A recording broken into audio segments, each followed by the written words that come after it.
Assalamu alaikum students. In our previous lecture we discussed about the germination of seeds, and today's topic is transportation in the plant. How transportation in plant takes place, or how water and food material salts move in the different parts of the plant.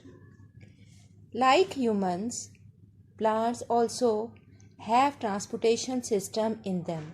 Mean जिस तरह human being में circulatory system है for the transportation of materials, gases, digestive part of food, hormones, सबके को पूरे body में move करने के लिए एक प्रॉपर सिस्टम है. सिमिलरली प्लांट्स में भी एक ट्रांसपोर्टेशन सिस्टम है. The specialised tissues for this purpose in plant, इसके लिए जो टिश्यूज़ हैं प्लांट्स में जो मूव करती हैं water, salts and food in different parts of the plant, that these are xylem and phloem. These tissues are xylem and phloem. What is xylem? Xylem is involved in transporting water and dissolved minerals. Xylem वो tissues हैं जो water और minerals को different parts of from they take xylem. When roots absorb water and salts from the soil, these water and salt move in the cells of xylem tissues, and the xylem tissues transport water and the dissolved minerals in different parts of the plant to aerial parts of the plant and in it, while phloem carries organic food to all parts of the plant. और phloem वो tissue है जो कि organic food को different parts of the plant body move करती है, carry करती है. And these are the difference between xylem and phloem tissues. Xylem, these are involved to move water and salts which absorbed by the roots to different parts, to aerial parts of the plant, and the phloem are the tissues that carry food from that part in which food is prepared. And in which part food is prepared? Food prepared in the leaves. Main aerial parts. Food कहाँ prepare होती है? Aerial parts में. वहाँ से carry करके ये वाली tissues उसको डिफरेंट पार्ट्स में सप्लाई करती हैं. और जाइलम लोअर पार्ट से एरियल पार्ट की तरफ लेके जाती हैं, और फ्लोएम एरियल पार्ट से to all other parts transport करती हैं, फूड को सप्लाई करती हैं different parts of the plant. Now what is the main source of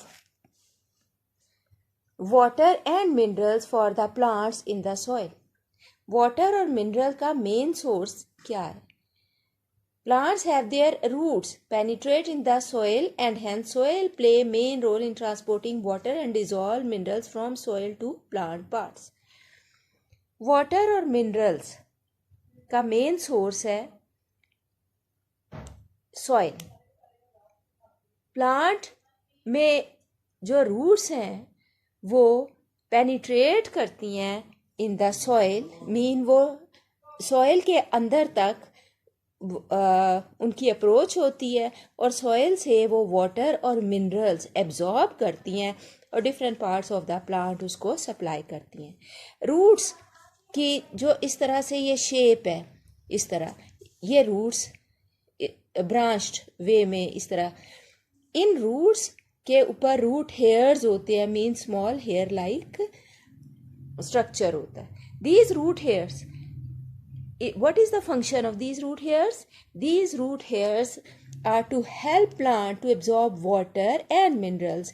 ये सरफेस एरिया इंक्रीज कर देते हैं. अगर रूट का इतना सरफेस एरिया, तो रूट हेयर्स की वजह से उसका सरफेस एरिया इंक्रीज हो जाएगा और वो ज़्यादा एब्जॉर्ब कर सकेगा वाटर और मिनरल फ्रॉम द सॉइल, और इस तरह से जो प्लांट की रिक्वायरमेंट है वो भी पूरी हो जाएगी. From root hairs water and minerals get into the root.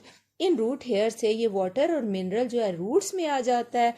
Water and minerals enters in the transportation system, ये यहाँ से उसके ट्रांसपोर्टेशन सिस्टम में या जाइलम के अंदर, रूट हेयर से वो जाइलम के अंदर आ जाता है और जाइलम से फिर वो टू एरियल पार्ट्स सप्लाई हो जाता है। अब यही वाटर हेल्प करता है for the translocation of food.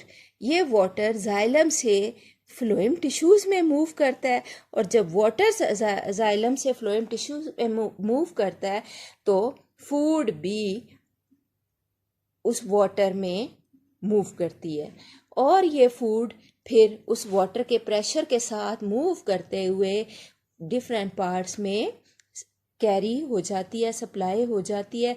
जहाँ पे डिपॉजिट होनी होती है वहाँ पे जाके डिपॉजिट भी हो जाती है और जहाँ पे ये फूड प्लांट ने यूटिलाइज करनी होती है प्लांट इसको यूटिलाइज भी करता है। So that is all about the transportation system of plant. Try to understand it very well and also learn.